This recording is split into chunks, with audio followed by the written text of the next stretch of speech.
listening to the Marketing Personalities Podcast, a podcast for growth-minded entrepreneurs that serves up valuable insight and interviews about aligning your marketing strategy with your personality type. Because here's the deal. You shouldn't have to feel fake and salesy in order to grow your business. And you no longer have to. Your marketing strategy can feel good to implement and it can work. You can attract the right clients and customers to your business and grow your profits, all while staying true to who you naturally are. So in the name of honest business growth, bring your unique talents, perspectives, and personality to the table. And join us on this week's podcast episode to discover marketing that feels good for you.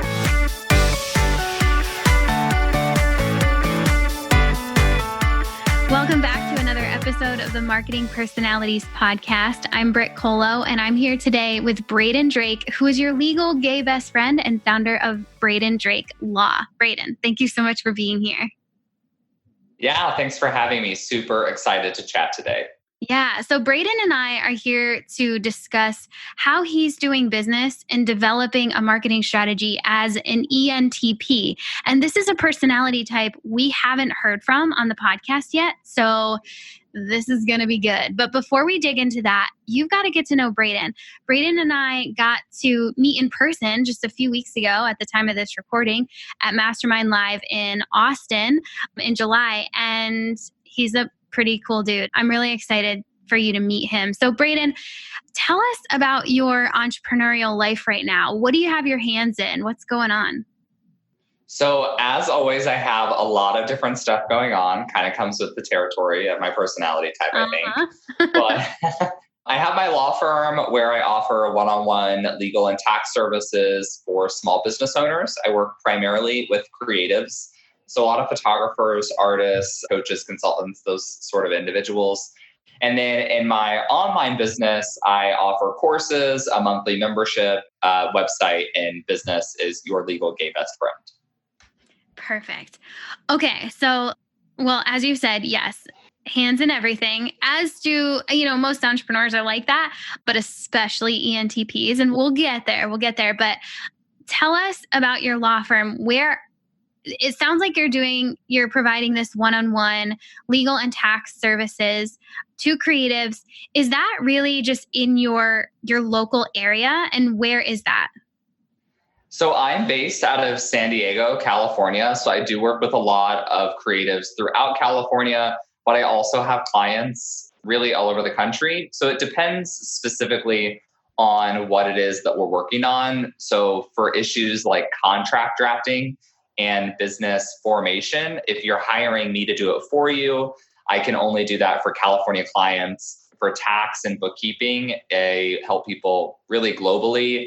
And then if it's like a course or a template or anything like that, then it can be really anyone that's subject to US law, at least. Mm-hmm. Yeah. Okay. And then on like you said, your online business, on the online side, you have courses and a membership. Can you tell us about that and what those offerings provide to us? Yeah. So essentially what I've tried to do is with every area of my core expertise, I have a done for you option where you can hire me, and that's done through the law firm. And then I have a DIY option. So all the DIY stuff is through the online website. And really, without going into too much detail, that is a product of necessity because as attorneys, we can't sell stuff like that through law firms just due to regulations that we're under. So that caveat aside, I have one course called Legally Launched where I basically show you step-by-step how to form your LLC, get all your licenses. And then I have a similar course on tax, a similar course on contracts, and then a monthly paid membership where I kind of help entrepreneurs execute all of those tasks. Okay. And that's kind of the newest iteration. Is that right? Like that membership has launched pretty... Yeah, I launched it back in May, but it's been rebranded with my rebrand that we did at Mastermind Live. Yeah. And then I'm relaunching it at the time of this recording. Okay. Awesome. That's so cool. So you've got this interesting model, and I like how you explained it, where you have your done for you services where, somebody is hiring you to do the legal and tax stuff for them. And then there's this other side where they're purchasing your digital products in the form of either courses or membership, where you're going to guide them through doing that legal and tax stuff themselves. And if it's not the business owner doing it, maybe they're purchasing that course or membership for someone on their team that's going to handle that for them, right? Which is, it's so interesting because like right away when I hear about that, I'm like, for me, my mindset, just the way that I look at like legal and tax stuff, there's something about that topic that I'm just like, I don't want to touch that at all. And please do it for me. Like I think it comes down to confidence. Like I have zero confidence in myself to be able to do that properly. And I would just rather invest in someone to do it for me. And at the same time, I see and talk with other people, other humans, other business owners, and they really want to know how to do this. And that helps their confidence level in understanding the stuff that you provide in your courses so they can move forward, have their hand in that process. And that's going to allow them to move forward more confidently than if they were to hire someone to do it for them. So I really like how you framed that up, the done for you and the DIY options, and that you've gone in both directions. So, and again, we're going to get to that kind of like both directions thing about your personality. But I'm just really curious because you're such a cool dude and you're so vibrant and all of this Braden energy just like oozing out of you. And I'm curious, like what made you go down the route of legal and tax? Like there's something about that I'm like, wait, but why? Where'd this come from? So it's funny because I feel like I could almost tie all of this stuff to like personality assessment. But so growing up, my dad is a contractor, has his own construction business. And I started working with him in 4th grade. And I found out that both working outside and doing physical labor were not things I was remotely interested in. And then through all of my academic endeavors, I learned that I really enjoy public speaking. I like connecting with people. I was always pretty good at English, US history. As you know, my type is called the debater. So I always really liked a good political discussion. And that just kind of led me into academic paths where I thought law school would be really interesting for me. I enjoyed the challenge of it. And then while I was in law school, I took several different classes, but was told to take tax by a professor I had because I basically shared that I really enjoyed reading code as opposed to case law, which is like a whole different kind of beast of a conversation. But I took tax, and surprisingly, I really enjoyed it because in undergrad, I hated calculus. I was really bad at it. And so I thought that tax just wouldn't be for me. But really, tax is mostly just like percentages, addition and subtraction. It's not all that complicated. So academically, it piqued my interest. And then I always tell people that in my job, what I really, really like about it is breaking down stuff that people think is really hard and making them realize it's not really that difficult, and then they can, manage it. And that's fun for me. Okay, there's so much in there that makes so much sense now. Yeah, and I was going to tell you that the first time I took the Myers-Briggs was my freshman year of college. And I was in a very different mindset then. And I actually tested as an ENTJ because I very much pictured myself as like a corner office, like financial professional or attorney.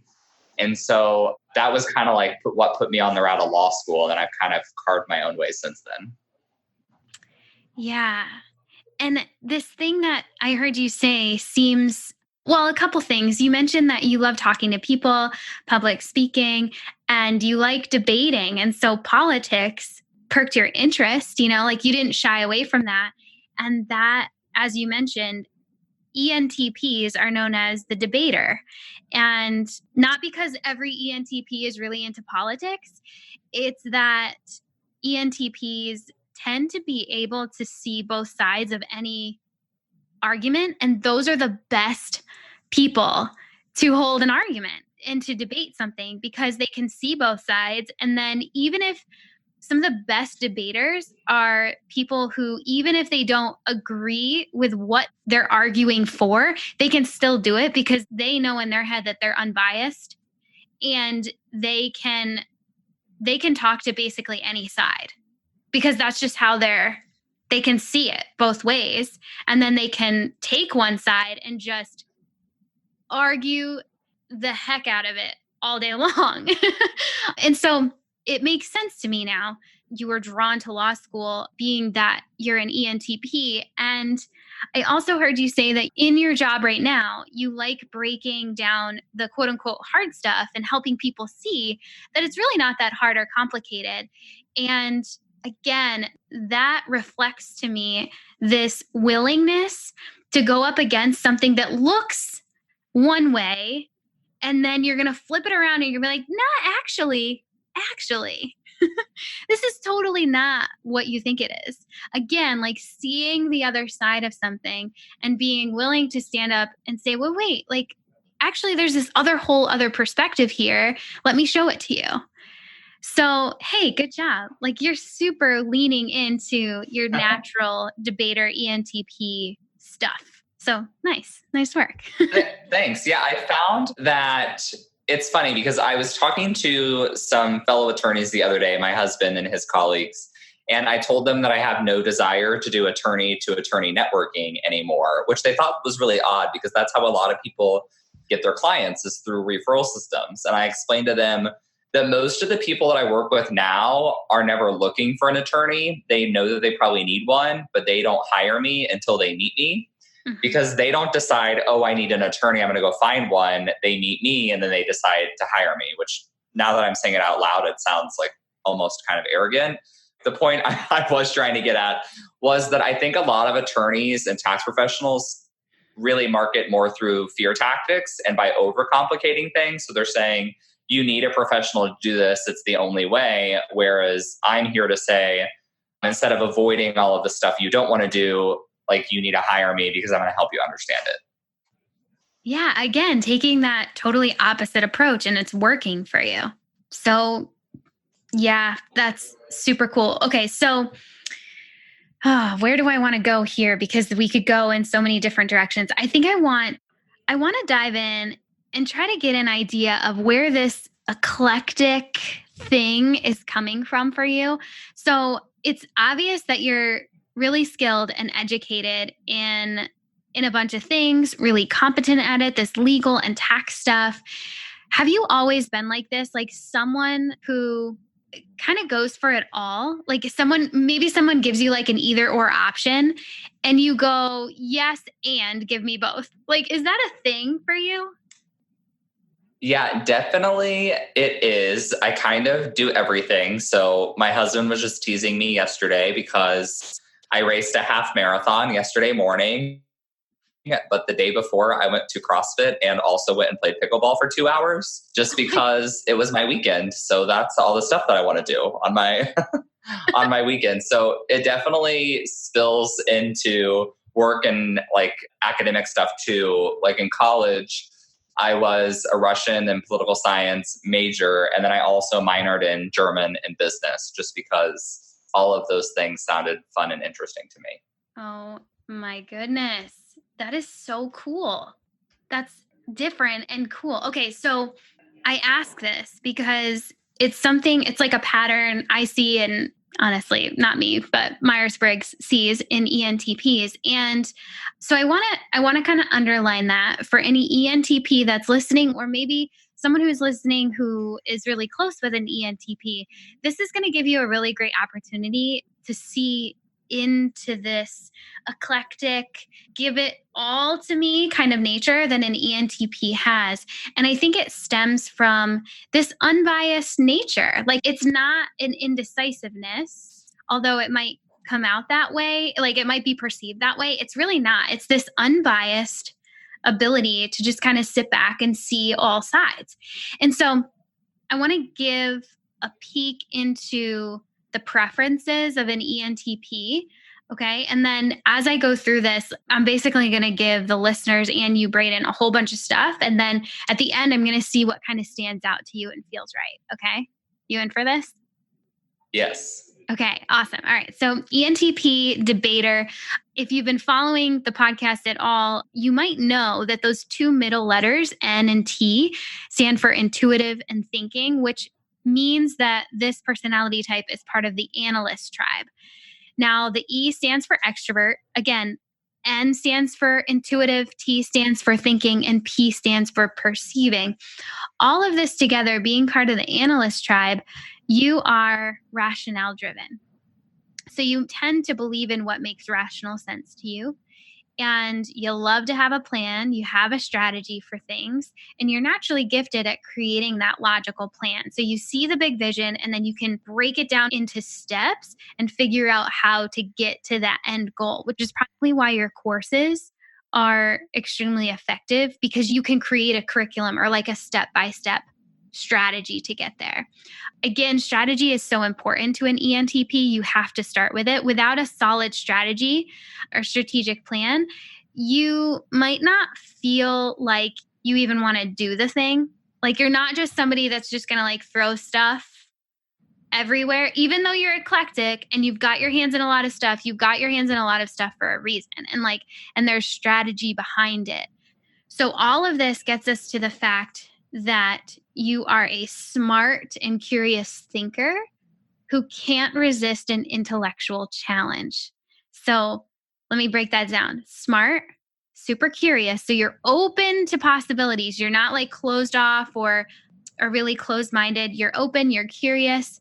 And as you go about your world, you are interested and excited by intellectual challenge, this debating thing, right? So when something is presented in one way, you're naturally kind of thinking, well, what's the other side of that? And then you're curious to see what the other side is to that.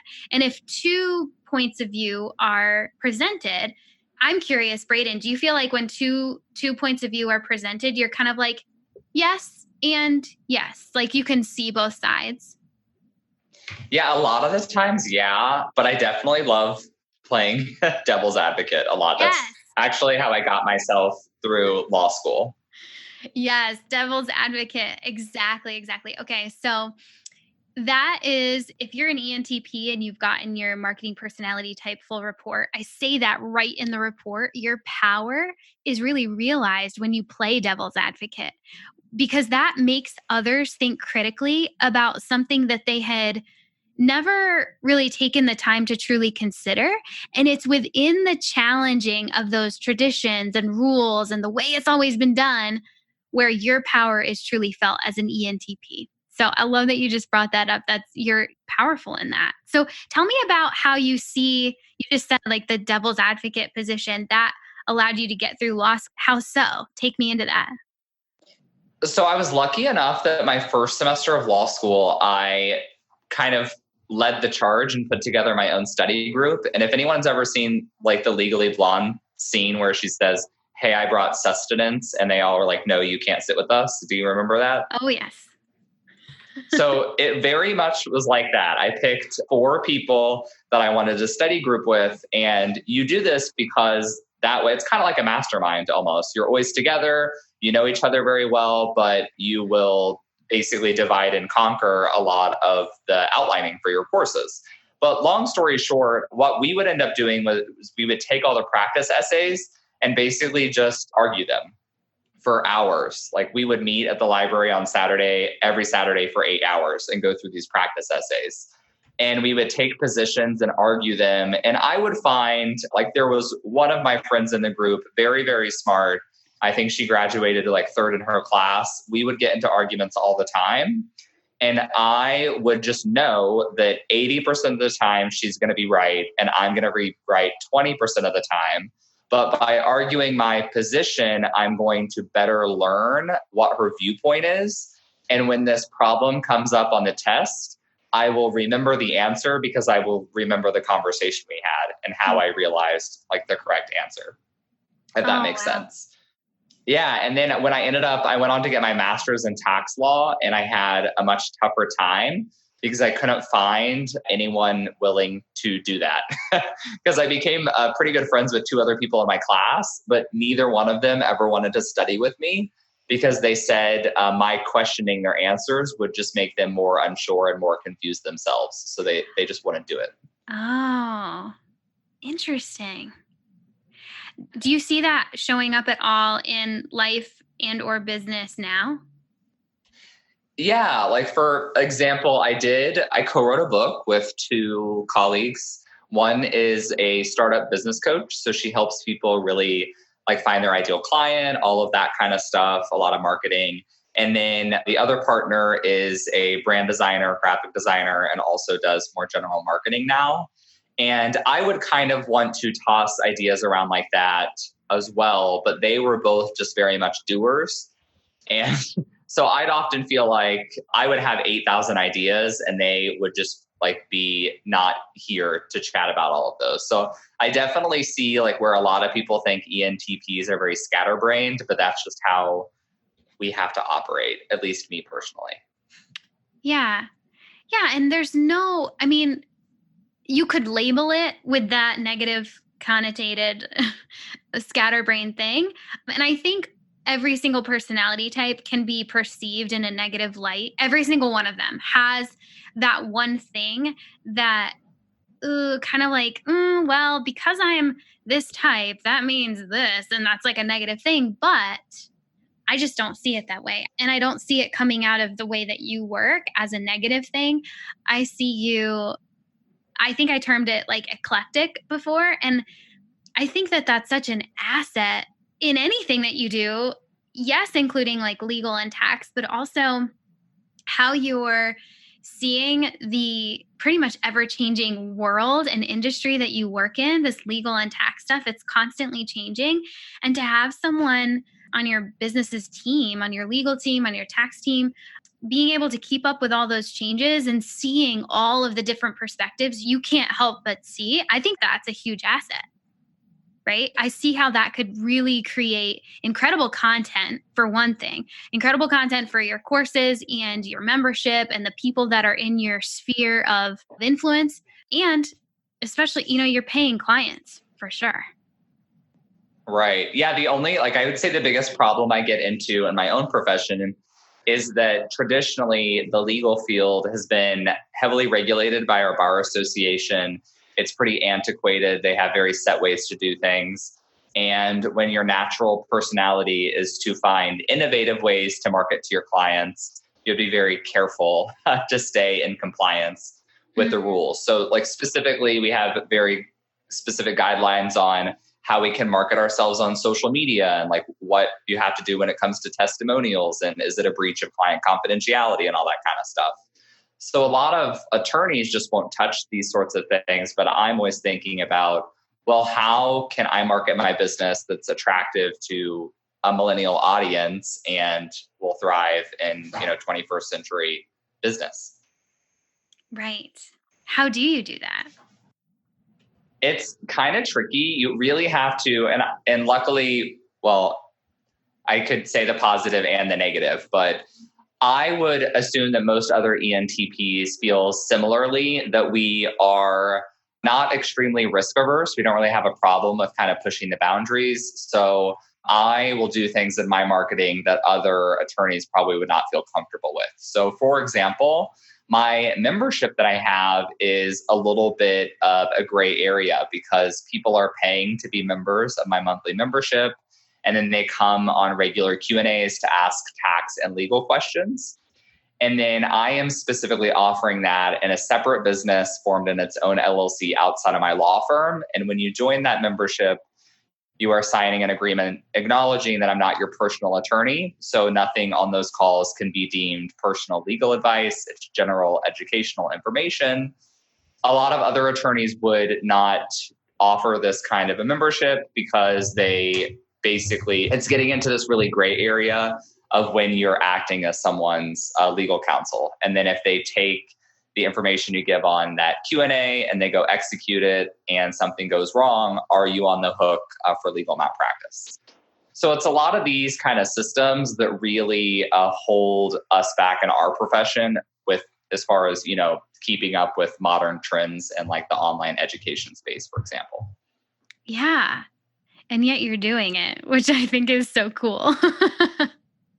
Yeah, I mean, it's like a little scary sometimes, but I don't know. In the back of my mind, I think, and again, this could be personality driven, is that I think to myself, am I breaking a rule? Possibly. Do I feel justified in doing so? Yes, because as long as the people that I'm providing services to are getting value out of those services, then I think it's a highly ethical practice and something that's needed in the industry. So someone's really got to push the boundaries in order to really meet the market needs anyhow. Mm-hmm. Yeah. Okay, so this brings me to a conversation I just recently had on the podcast with another podcast guest. And I didn't really plan for this to be the case. It just worked out like this. But we were talking, it was 2 weeks ago, the episode went live with Joey Vitale, and we were talking about how with his personality type, he wants to indoctrinate and educate people, and being super divisive and confrontational doesn't feel good for him. So he's creating content that is taking a stand but isn't being hyper confrontational. And then on the flip side, I'm now talking with you and you're saying, hey, like, I'm fine with pushing the envelope and ruffling feathers. I'm also okay with taking some risks and figuring out where the real boundaries actually lie in order to serve my people. And I think that the fact that you're bringing this up, and again, I really didn't plan for this at all, but it's really showcasing really beautifully how we all do things differently, and different things feel good to different people. And so for you, Braden, as an ENTP, I advise ENTPs to offer both sides of the argument to educate their audiences and then take a solid stand on one side to attract the perfect people. And that usually looks like a little bit of rebellion, a little bit of divisiveness, right? A little bit of ruffling the feathers and using language that, hey, maybe not everybody uses, but it's going to get some attention. It's going to feel good for you. And you're already, you're totally already doing. Yeah, like a little chuckle, right? I was like, oh, yeah, that's me. And so it's just a really great example of how we can do all of this stuff in our own way. And because it feels good for us, it's going to feel good for our audience. And just because that dude's doing it that way over there doesn't mean you have to do it like that over here. So pretty cool. I like. Yeah, it was funny at the event we were both at. I was talking to some people, and I always kind of offhandedly make these kind of jokes, but then there is a part of truth to it. So I told them, they asked if, something I was marketing in my business was going to turn people off. And I shared this quip that I always say, which is, not everybody's got to be a fan, because I already have 2 friends I don't have time for. Which sounds, I know, right?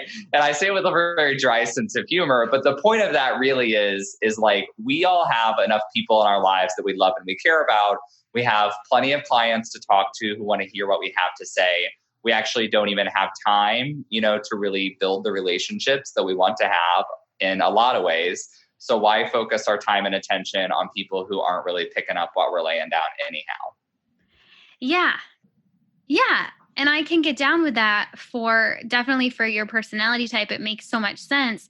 And I'm encouraged to see that coming out in your brand now more than ever, especially since that event that we were at. So let's talk about that. Your brand has been going through quite the evolution lately. Tell us about what you've been changing about your brand and how that's been going. Because, okay, let's face it, like, we are always in iteration mode as entrepreneurs. It just never stops. The iterating, the tweaking, the making everything better. So you've been in that. I've been watching it from afar and kind of up close and whatnot. And you've super been in that lately. What's that been like? Yeah, so 3 weeks ago, I did a full rebrand on my online business, and it was needed for a lot of reasons. But due to the fact that I have, my law firm and my online business, people get super confused about what it is that I'm doing and who I'm helping. And before, my website was called Creativepreneur Community. I also have my own podcast that was called the Creativepreneur Podcast. And really, at this mastermind, my peers really challenged that name. They said it was hard to remember, hard to spell, and also did not say what I do or who I helped. So we thought about what some alternatives were and tossed around a few different ideas.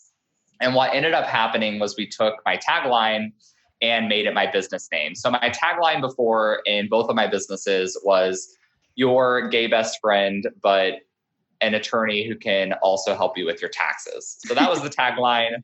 It needed to be shortened up a little bit. So the business name just became your legal gay best friend. And then my new tagline is here to help creatives get their legal and tax shit legit. Yeah. So with the tagline, it still says what I do, but also who I help. And then I think it really just better speaks to who I am and who I'm helping now. It 100% does. Like, great work on the copy. I think it's so much more true. And I think it's more attractive because it is more true to you. And I can just from watching the evolution of it, I mean, it's been quick. Like, you pretty much took that challenge head on and you're like, okay, I'm going for this. And from my perspective, I've been able to watch you really step into really who you are, who you want to serve, and how you want to serve them. To me, that's really encouraging because that's why we're here, right? Like, that's why we do business with people. People do business with people. And I have enjoyed watching you step into that fully, and not putting on some kind of like creativepreneur mask or whatever. Like, it's like, okay, this guy, he's really getting clear on his message and I get it. Like, I totally get it.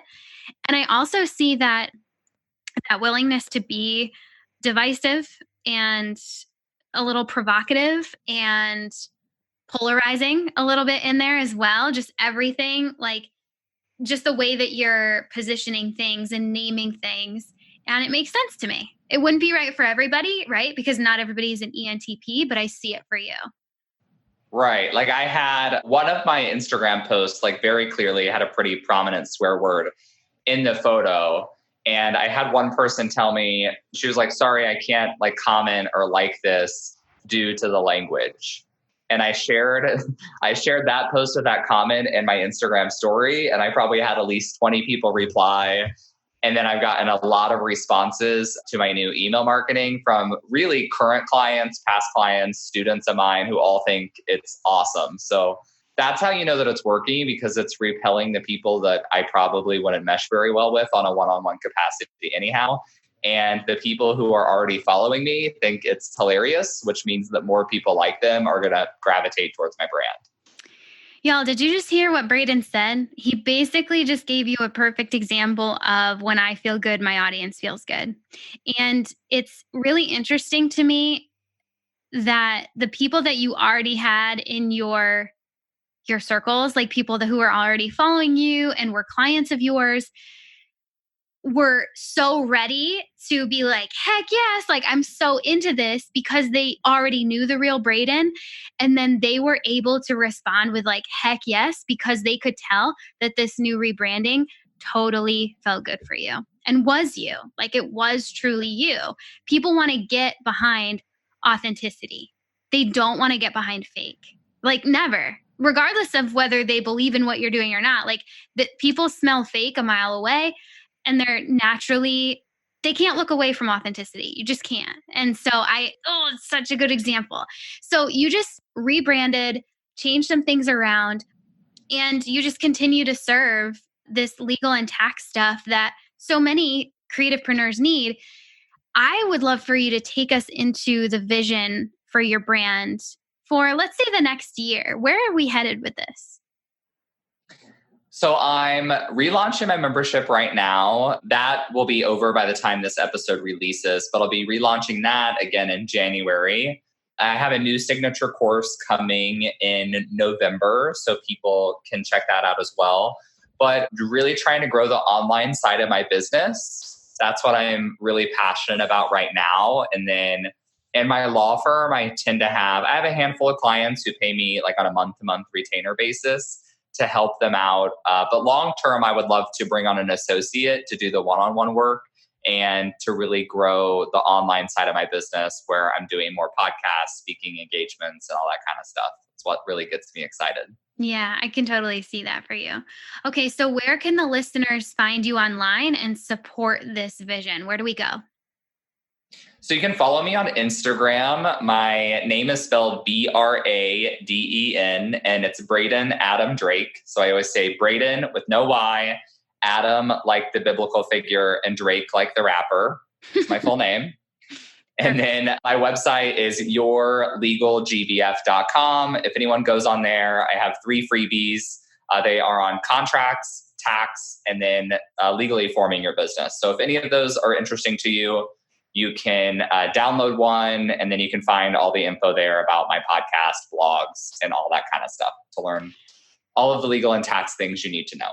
Yes, we've linked to all of that in the show notes. And I will say, and I remember the very first time I landed on one of your websites, like within the past year, I remember what really stood out to me, and you'll find this on Braden's website and in all of his freebies that he gives, his lead magnets. You have that strategic mind and you create the best graphics that explain what you are trying to convey in your resources. So if you kind of get lost in the paragraphs of text, Braden gives you great graphics that allow you to realize, oh, okay. Again, back to that thing that you said, I'm really good at. You are really good at this, taking this thing that seems hard and breaking it down into being like, oh, like this is not that hard. This is actually pretty easy. And you do that really well with your graphics. So this legal and tax stuff, not always the sexiest thing, but Braden has your back and he's got some really great resources on his website. So yourlegalgbf.com, and everything's linked in the show notes. So go check that out. Braden, thank you so much for being here. And listeners, go find Braden. Get your legal and accounting stuff sorted out by someone who actually makes it fun. And I'll catch you back here next week on the Marketing Personalities podcast. Bye.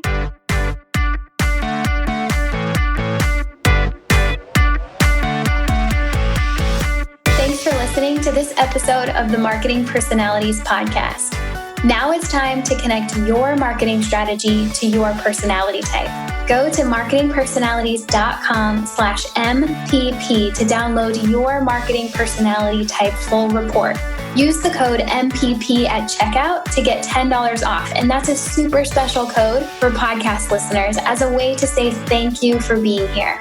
In your full report, you'll learn about your personality type, how it relates to the work you do, what your best marketing strategy includes so you can start implementing it right away, what your worst marketing strategy includes so you can avoid it, and so much more. Go to marketingpersonalities.com/MPP to get your full report and use the code MPP at checkout to receive $10 off your purchase. And one more thing before you skip on to the next podcast. Would you please share this episode with your entrepreneur friends who also need to feel good about their marketing strategies? Take a quick screenshot of your podcast app right now and share it out via text, Facebook, or my favorite, Instagram. Remember to tag me at Marketing Personalities in the photo so I can be sure to send you a huge high five and thank you for sharing the love. This podcast is edited and produced by the Podcast Engineers. They're pretty great, and you can find them at podcastengineers.com. That's all for now. Thanks as always for listening, and I'll catch you back here next week on the Marketing Personalities podcast. Love ya. Bye.